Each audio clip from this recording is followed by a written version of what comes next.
Hey, what's up? I'm Ro from I Built the Sky. Today we're going to be checking out my home studio.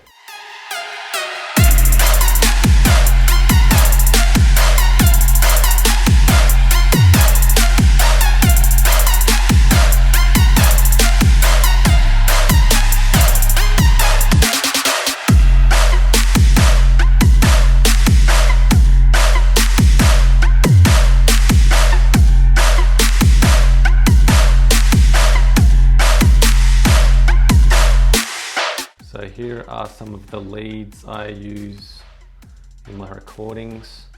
Just got some XLR and instrument cables, some short ones just to try to minimize the distance that the sound travels. So things like connecting DIs to pedal boards and stuff like that. XLRs for microphones and stuff. Instrument cables, extension power cables. Yeah, just only recently set it up to be mounted on the wall, so it's a bit more efficient.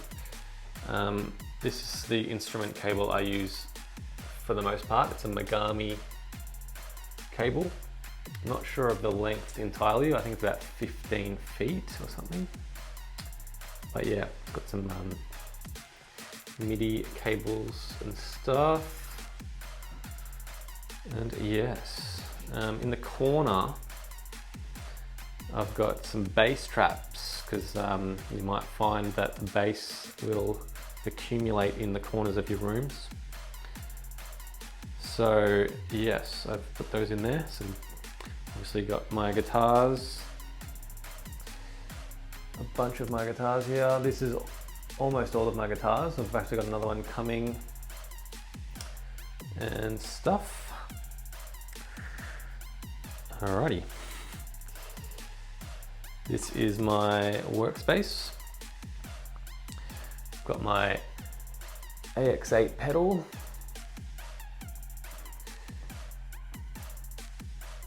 So basically all of my tones come from this.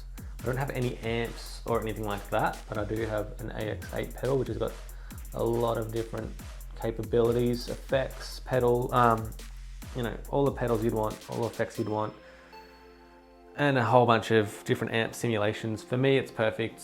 For my recordings, I'll use that for the most part. I'll also record the DIs so I can reamp and things later if I need to. But yeah, so I leave that there on the desk.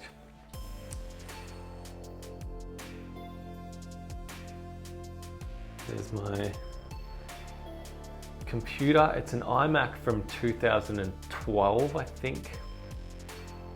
It's been really good, actually. It's been really good. I really had good success with it.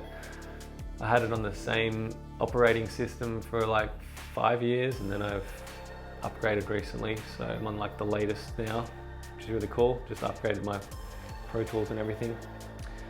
So my speakers, I've got KRK VXT6s, which I've had for a long time now. They've been great, been flawless, never had an issue. You know, you get used to the sound that they do, and yeah, I've never had an issue. I've also got these Sony hi-fi speakers, which I use for referencing sometimes, just to listen to it, how people will generally listen to your songs, you know, with the bass and treble frequencies enhanced. So that's always a good thing to be aware of. I've got this, got my like time machine thing there, which I haven't had to use yet, thankfully. I've got a little tub of just random stuff, string mutes, picks and whatnot. So that's pretty cool. This is a CD drive, which I never use ever, but at one point I did use. But just no need for them anymore. This is my audio interface, which is an M-Box Pro. It's got like 8 inputs, I believe. which is really cool. And it's got like 2 headphone outs there, which is really handy. It's also got like a speaker switching option, so you can switch between 3 sets of speakers. So that's how I can access the hi-fi speakers there when I want to listen to those through my mix. So I just push that button and it'll switch the output. Yeah, it's got everything you need. Phantom power, mono button there, which sums everything to mono. It's got a dim switch, which is really handy. So if someone walks in and they want to talk to you, you push that button, that dim mute button, and it makes the mix really, really quiet so you can have a conversation. I really like this thing, but it's not without its issues. Sometimes it doesn't connect to the computer and I have to turn it off and on again, which is kind of annoying, but yeah, it does work, and I use this on all my recordings. Everything you've ever heard from me has come from this. There's my producer seat. That's where I sit for my mixing and recording. That's a lie. I just moved all my seats out to give it more space. Over here I've got some more bass traps in the corner. Picked them up really cheap actually. They're just kind of sitting there. Ooh, still getting used to this gimbal. Got some little foam pieces on the back there, just more so for looks, but just trying to absorb as much sound as I can in this room. It's not too bad really. Over here, I've got a few different things. I've got like my Harron's instrument care products, which is really cool. All right, so I've got this Harron's Speed Wipe, which is a bit of a spray polish, which is really cool. It actually smells incredible. I really recommend using this to keep off the dust off your guitar and just clean up your guitar, get the schmutz off, especially after you play live and you're sweating over your guitar and stuff like that. Another one I use is this body butter wax, which is basically you put this on first actually, and it really just enhances your finish of your guitar and protects it. It's just really good. So I use that. And this is fretboard cleaner, board sauce, lemon oil spray, clean off your finger gunk and whatever. I've also got some of these scratch repair removers, which is pretty cool. Actually works quite well.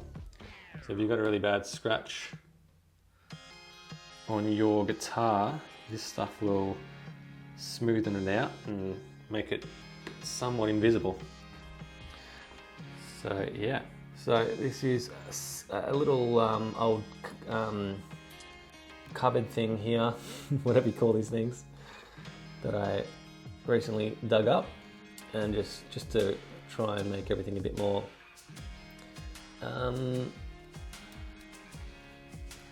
clean and neat. Got an EBO here. These are really cool. They make the string just keep vibrating, so it uses like magnets or something. It's really cool. It has this really like violin effect, and you can get like feedback effects and stuff. And it's good for layering under riffs and stuff like that. I don't use it as much as I probably could, but it's a really cool thing. Got some batteries there, bit of a multi-tool kit here for like string changing and whatever. This is a really old microphone. It's my dad's. It's like, I guess, a 57 before a 57 was a 57. Must be like a 70s friggin' mic by Shaw Brothers, which is pretty crazy. Those of you with a keen eye would have seen that in the Street Talk video. We didn't have the proper mic, so I just decided to use that. It's pretty shit really, but it's an old friend. Got a bit of a cleaning cloth there. My headphones, these are KRK KNS 6400s. I don't really like them, honestly. I don't think they sound good, but you know, that's sort of, I think they're sort of to pair off with the KRK monitors I've got, so I figure that'd be a decent match. If you're going to make your mixes sound good in these headphones, you're onto something, because it's not really a for listening pleasure type set of headphones. It's to try to get a nice flat response so you can really gauge the frequencies and stuff like that. But it's just not enjoyable to listen to, but I guess that's the point.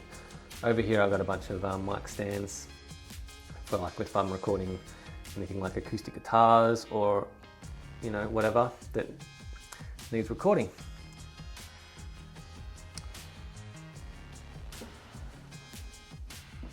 This is my pedals drawer. Got a bunch of pedals, obviously. This is the precision drive pedal from Horizon Devices. There's my settings, and I use this on everything. So it's even on the low gain stuff, on the high gain stuff, obviously, but it's such a sick overdrive pedal. It's got the gate there, which you can adjust, and it's just killer. Sounds great. Yeah, we'll chuck that over there for a sec. Got a bunch of radial DIs. I've got a stereo one there and just a mono one, both passive. Great for use them for my tracks, or if I'm going to be using DIs, like recording the DI guitar tones to reamp and things like that. That's what I'll use. We've got this really cool power amp in a pedal. It's like crazy light, but yeah, you can use this to like make the AX8 pedal come out of a speaker cabinet. Super cool. I use it as a backup from a different power amp I've got, but yeah, this does the job, and it's like just super light, easy to take out on tour. Here is the Nano Attack pedal from Horizon Devices. It's you know, it's basically the it's the main function of the overdrive in a little compact box. There's actually some settings that you can tweak underneath here as well, so it's pretty versatile considering, and it's f***ing light. But yeah, really cool. This is a compressor pedal, Kelley compressor, 4-knob. These were like really hot back in the day. But yeah, just a really good high-end compressor pedal. Use it less these days, but it's there if I need it. And yeah, just tuner pedal, tube screen pedal. And this one's really cool, from a friend of mine, Liam. Shout out to Liam, who gave this to me while I was in London. And this thing is awesome. It's the Bulb Signature Protone overdrive pedal, but it's I think it's from like, I don't even know when it's from, but maybe like 210 or something like that. Really cool. Sounds fucking angry. Up the back there is a VHT valvulator, which is just a pedal that you can use to power your pedals in your rig, and also helps to buffer the signal so that you're not losing top end and stuff like that. But yeah, these are my pedals. This is where I keep them. In here is all my camera related equipment, lenses and tripods and cables and accessories, filters, whatever. I recently got some cool stuff like the fisheye lens that you're currently looking through, which is really cool. This is a gimbal I'm using, but I need to learn more about it because it's not really doing what I need it to do currently. Anyway, down here is just random cables and stuff like that. Speaker cables.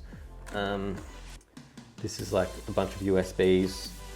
Got my little case for my customized earplugs, which are like filtered earplugs for gigs and stuff like that. So if I'm going out to a gig, I'll bring these along with me. I don't use them on stage anymore because I'm using in-ear monitoring, such as the Shure in-ear monitors in here. You know, got tape, bunch of strings. These are an old set. These are the ones I use on all my guitars, 11 to 52. Whether I'm in drop C or drop A flat, I'll use these. I don't change my strings around. I'm happy to just adjust my playing technique and just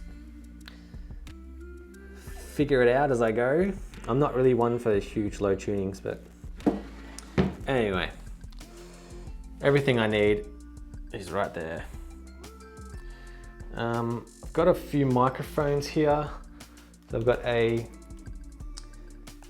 Neumann, is it TLM 103? And this is what I use for all my like acoustic recordings and stuff like that. This is the main one that I use. I do have these KM 184, I believe, Neumanns, which are really cool too. But I tend to like this one a little bit more. I think it just has a nice, richer sound. Yeah, but yeah, you can use them in conjunction with each other and try and get a nice wide stereo sort of sound. But yeah, they're really nice mics. I'm really glad I got them.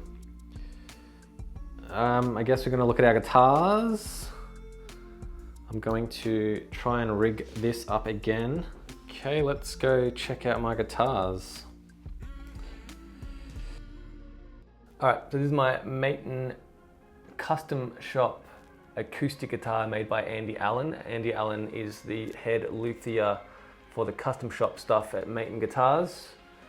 And he made this guitar entirely in about 2015. This is like the nicest acoustic guitar I've ever played in my whole life. So I'm really lucky that I've got my hands on it. It's very, very nicely built. It's got a microphone in there as well as the piezo pickup system. And the other cool thing about this guitar is the back,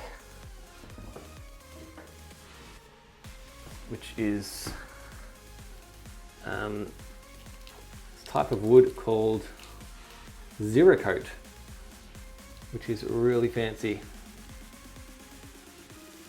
and has these crazy color variations.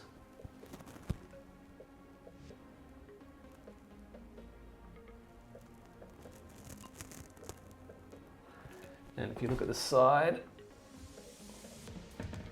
you can see how weird it is. It looks like two different pieces of wood that have been like put together somehow, but actually that is one piece of wood that happens around the entire guitar, which is a real trip.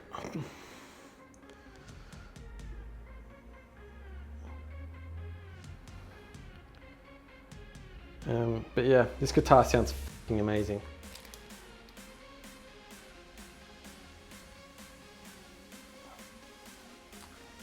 Such a sick guitar. Ebony fingerboard. This feels amazing. And I love it. It's got the number, oops. Number 672, built by Andy. Andy is the guy who makes guitars for Tommy Emmanuel, Eric Johnson, lots of big names in the industry. I can't think of right now, but there's two. Yeah, anyway. All right, let's have a look at the rest of my guitars over here. Firstly, there's this one. This is a Maton Master Sound MS526 Deluxe with a pretty awesome figuring there. So Maton are an Australian company. I got this a fair few years back. But a really cool thing about this guitar is that it was owned by Joshua Homme of Queens of the Stone Age. If you look up Burn the Witch live at AOL sessions, you'll see Joshua Homme playing this guitar. It's a really cool guitar, double bound, which is cool. It's not hollow or anything like that, it's a complete solid body, but yeah, it's a very cool guitar. So these kinds of guitars were really popular in Australia about the early 2000s to mid 2000s, and this was the top end model 526 Deluxe that you could get back in the day. Very rare guitar. I've only ever seen about 5 of those guitars ever online, Google searches and stuff like that. They're very rare. And I actually met the guy, Adam, who introduced the guitars back into the line, because they're a remake of an earlier model, which is this one here. Looks quite similar, but this is actually the original Maton Master sound from 1959, so this is a vintage one. It's probably like my prized possession guitar, this one. Very, very rare, very hard to find, very collectible. I'm lucky I was able to get my hands on one. See, it's a bit worn down, but this guitar is a total collector's item, very desirable among the Maton community. And anyway, they used to make these guitars back in the day, and then they stopped making them. But then in the late 90s, Adam Cole, who worked there, decided to bring them back in and give them a bit of an updated look, but using a lot of the same shape and style. I have another one here. Maton Master Sound, so this is from about the year 2000. This was the first guitar that I got, like a proper guitar that I could really use. Yeah, I got it for Christmas and I was really stoked about it. And this has probably had the most guitar playing I've ever done on any guitar. It's probably been this guitar, because when I was quite young and learning and starting bands and stuff like that, I used this guitar every time. It's the only guitar I had, basically. And it's good, sounds great, plays great, really well made. Maton Master Sound. Unfortunately, they're not making them these days.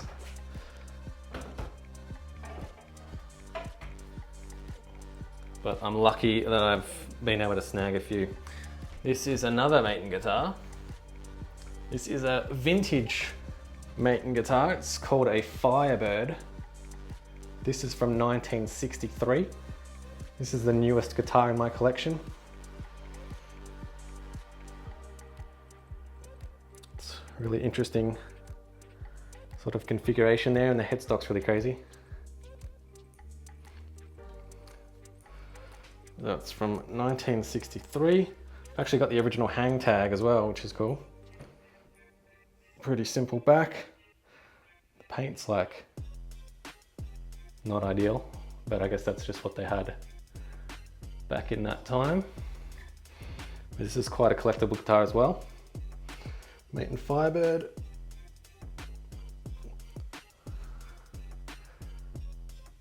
And I'm really lucky that I've got it.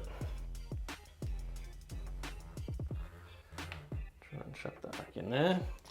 So we've already seen this one. That was the 1959 Maton. Now we're going to move on to my guitars that I actually play for I Built the Sky. This is like my favorite guitar right now, which is the Kiesel Dallas. And this one's quite a simple design, really. Humbucker, 2-tone, 1 volume. See if I can lay this down.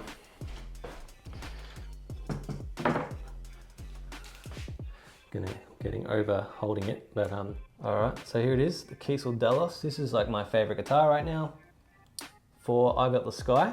It's got bare knuckle war pig in the bridge, and it's got a bare knuckle juggernaut in the neck. It sounds awesome. This guitar is the heaviest sounding guitar I have. Sounds absolutely huge. Might not think it to look at it, that it's that that it would give that kind of sound, but trust me, it does. It's got a headstock there, which I really like. So I put in some foam just to mute those strings there, but yeah, maple neck, bare knuckle pickups, three, got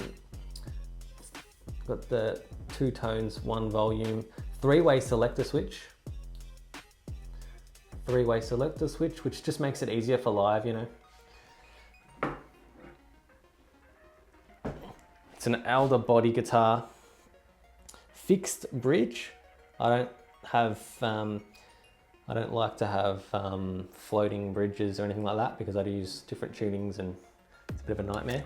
This has got a walnut stripe there, locking tuners. This guitar rules. I use this all over Europe. Sounds amazing, feels great. It's nice and light, sounds huge. Got locking strap buttons there too, and it's just sick. Absolutely flawless. Plays really, really nicely. And it's just great. It's just dream to play. All right, now I've got another Dallas guitar here. I'm gonna bring it over to here. Quite similar. The difference being that this one has 24 frets rather than 22. So it's got a bit of a deeper cut on the underside there. But this guitar absolutely rips as well. Got another tone knob there, 3-way switch. I've got bare knuckle silo pickups in this one, and I use this one all over Europe and the UK when I was there in February as well. This one was in drop B tuning, and I think the silos work really well for those lower tunings. This one's got a roasted flamed maple neck and fingerboard. Hopefully you can see that figuring in the neck there.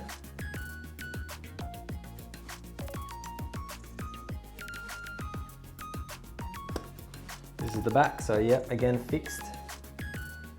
That's how I roll. Bolt on neck, and there's the figuring of the neck. Roasted maple flamed. Really, really cool. This is another one of my favorite guitars. So this is the 2 guitars I used over in Europe were the 2 Dallas guitars. Kiesel Dallas. Thank you, Kiesel, for looking after me. All right, what do we got next? All right, here is my Kiesel CT6. And this one has a master grade maple top, California, called California Burst, I think. But it's pretty incredible. Master grade quilt. And this one also has a really crazy flamed fingerboard, which is a bit hard to see right here. But it's very, very flamed. Yeah, it's just this crazy looking guitar. The other crazy thing about this guitar is it's made of koa wood, which is really rare. It's from Hawaii only, I believe. So it's a really rare wood there, koa. I'm not sure what the neck is made of.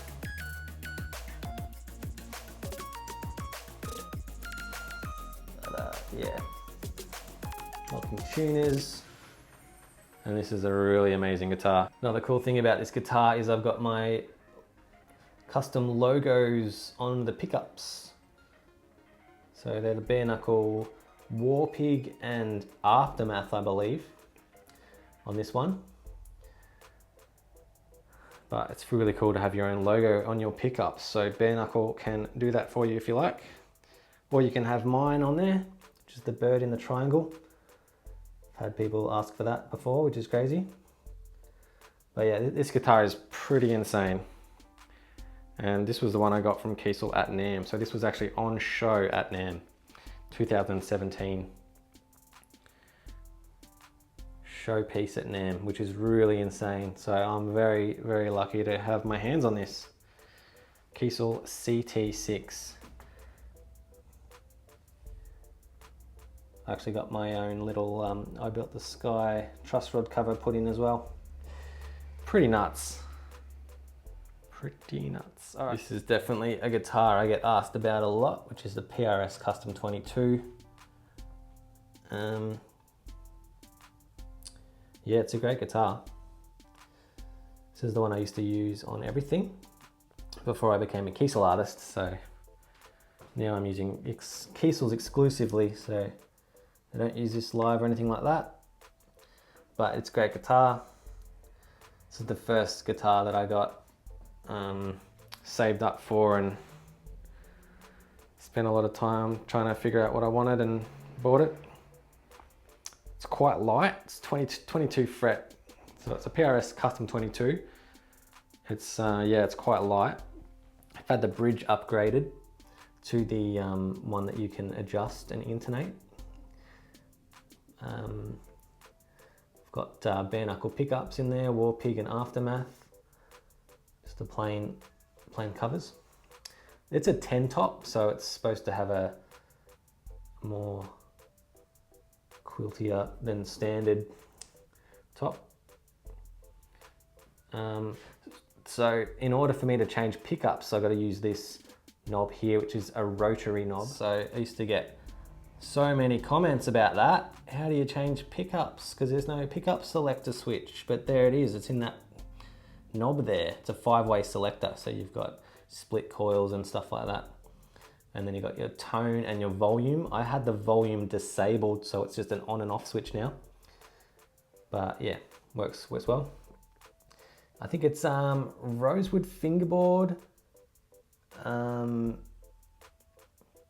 mahogany body and neck. The fingerboard was actually destroyed when I gave it to a tech to you know, sort of look after and get the frets back to, you know, nice and smooth feeling and all that. And he sanded off the fret inlays because they're like really lightly set in.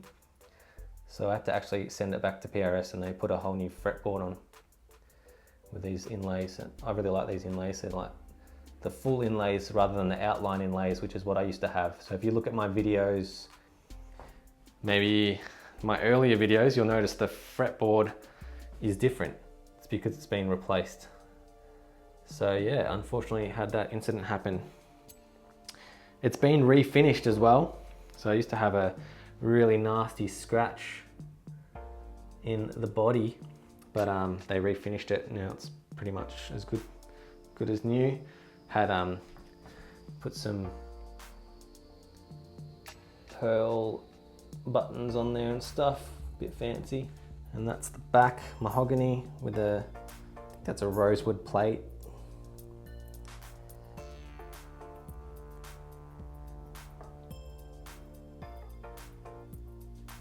Yeah, so there's the little 10 top. Little 10 there, that's what that means. It's a 10 top. Pretty cool guitar, really. Honestly, I don't play it that much anymore though. Okay, so here's the last guitar I'm going to show you guys. This is all of my guitars, I guess. Which is the Maton Master Sound MS524, which is a sparkle top finish. It's basically the same as the other ones, but it's just got a different finish. I don't know what the woods are, but I think they're all Australian woods. That's the headstock. Back in the day, maybe the early 2000s to mid 2000s, you used to see a lot of rock stars, Australian rock stars would use these guitars. I made a video about my guitars a while back and I talked a bit about that, but there's bands like Grinspoon, Shihad, Lowtel, and you know, sort of up and coming bands that would have decked out Maton guitars like this with the sparkles and different things. So I used to see them all the time and when the opportunity came up to own one, I took it because they're very rare, very hard to find. You never really see these around for some reason. I don't think they made that many. So yeah, I was really lucky to get one. 524 sparkle top. This one is got a binding on the top but not on the back. This is the back, wine red color, bolt on. It's got a bit of wear there, but yeah, it's a cool guitar. What else? I think that's pretty much everything, eh? So this is my studio. The back wall, I guess. It's the back wall, which is pretty awesome. We've got this sound absorbing panel put in, and it's pretty amazing. Got a window, that's where I look out. My dogs go down there. Pretty awesome. But this is, yeah, it's not much, but it's perfect for me.